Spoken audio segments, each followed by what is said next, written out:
So with Solo Leveling Arise, let's be honest, you know, the game right now does have some very, very difficult content, and I'm gonna say this right now, out of everything that I've played, out of everything that this game has to offer, the hardest difficult mission I have been stuck on for weeks, and I mean weeks. I'm not just saying weeks to be like, oh, weeks, but he actually means 24 hours. No, no, no, no, no. I've been stuck on this mission for weeks, and I've only now just managed to beat it. And the most difficult piece of content that this game has to offer is on Battlefield of Trials, and it's on floor freaking 40.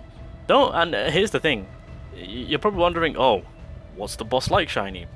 Let me just go on in.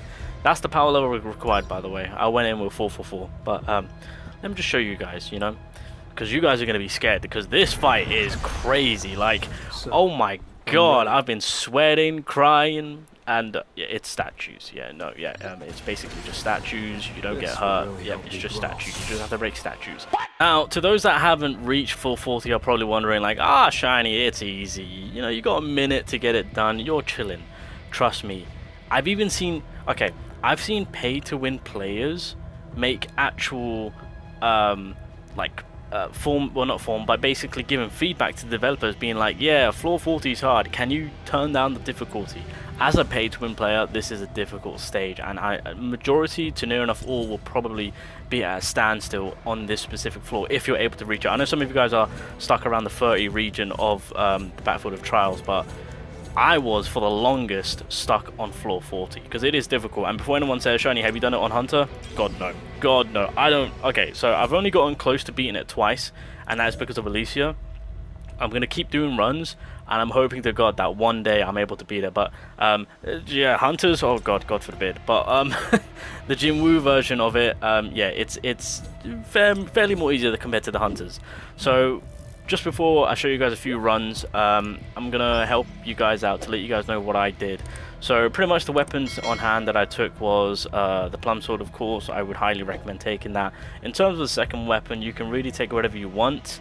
I mean, you could also take your scythe if you choose to. The reason why I took the Grimoire is because if two of the statues stayed alive, then I'll just kind of do like a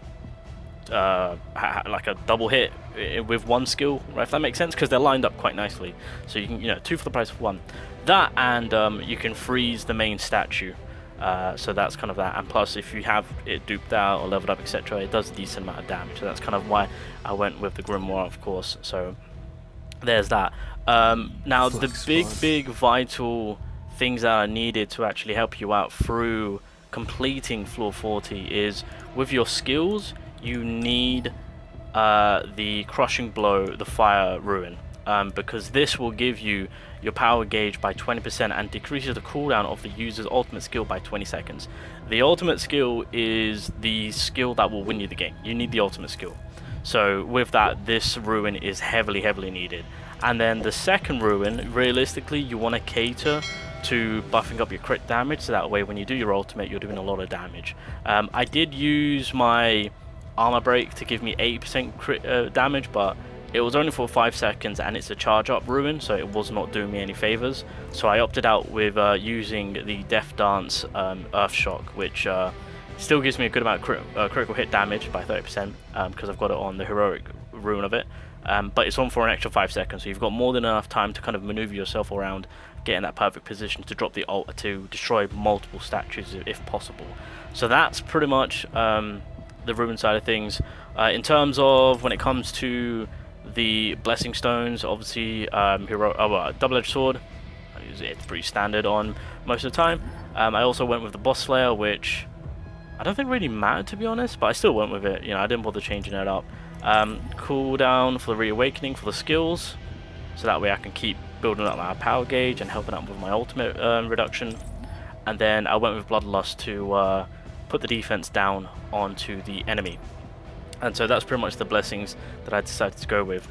And then heading over to the artifacts, it is the destroyer set that you need, because you need to get your ultimate as soon as possible, and so this is what's going to cater to it. So this is where things get a little bit difficult now, because realistically it now comes down to the gear sets and the substats. So you need some decent offensive substats to maximize the ultimate's damage.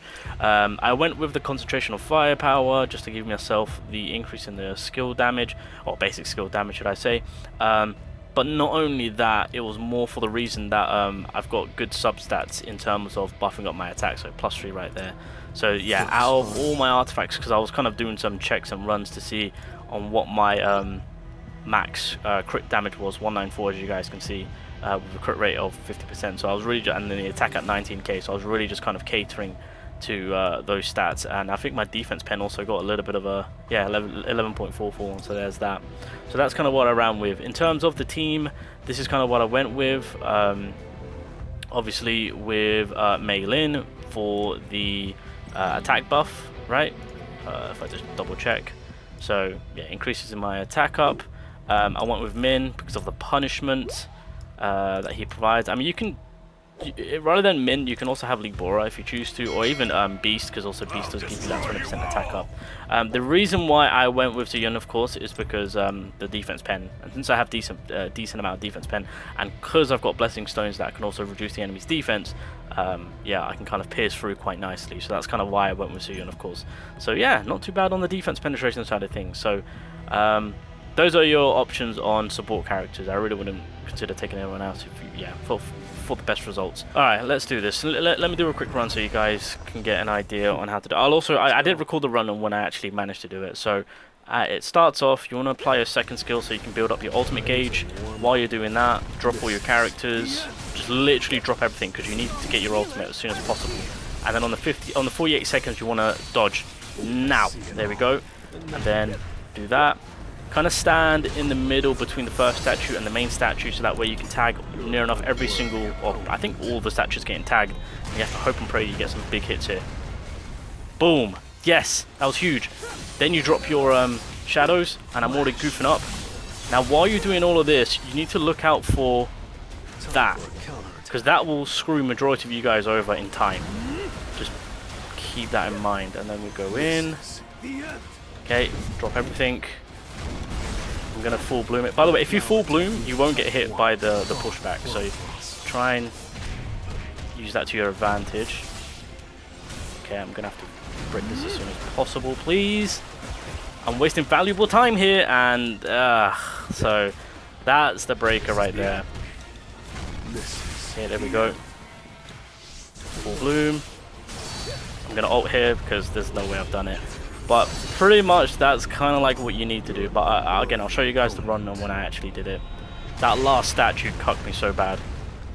That last statue. Why did it take so long to break? Oh my god. Alrighty, so this is the run, I'm pretty sure. So, yep, you kind of go in. I decided to use the skill there thinking that it would hit the statue. It didn't hit the statue, so don't bother doing that. But as you guys can see, go all in. When you are using the plum sword, make sure to dash so that way you full bloom it. And basically on the 48 second you want to dodge, because that is when the first explosion happens and you won't see it. And then obviously you get your ultimate, so as normal, stand in between the main statue and the first statue, do the ultimate. If you get a high roll, you might be lucky enough to break the majority of the statues, which I did. And then just like before, go all in, drop your shadows, break, break, break. This is it. Now you have to rush. And this is why I chose to use the Grimoire, because you can hit 2 statues with 1 attack. There we go. And then only 1 statue was remaining, and this one had little health, so this one was a lot more better. And then at this very moment, 1 statue was left, and it was right at the end, and 20 seconds left. But again, if you have a ranged weapon like the Grimoire, it does help you out. And pretty much here, if you've been building up and using your skills, you're able to sneak in a second ultimate. That skill that buffs up, or that gives you power gauge, is heavily needed, because it is your ultimate that's going to be saving you. So I literally had an ultimate at the ready. You saw it right there. I had 1 second to spare, so I was really hoping for a high roll in crit ult damage, and I managed to get that. 15 bars completely obliterated. It was a good and fight. That I just managed to end it. It is a tough fight though. There's so much health that you have to erase. It is tough.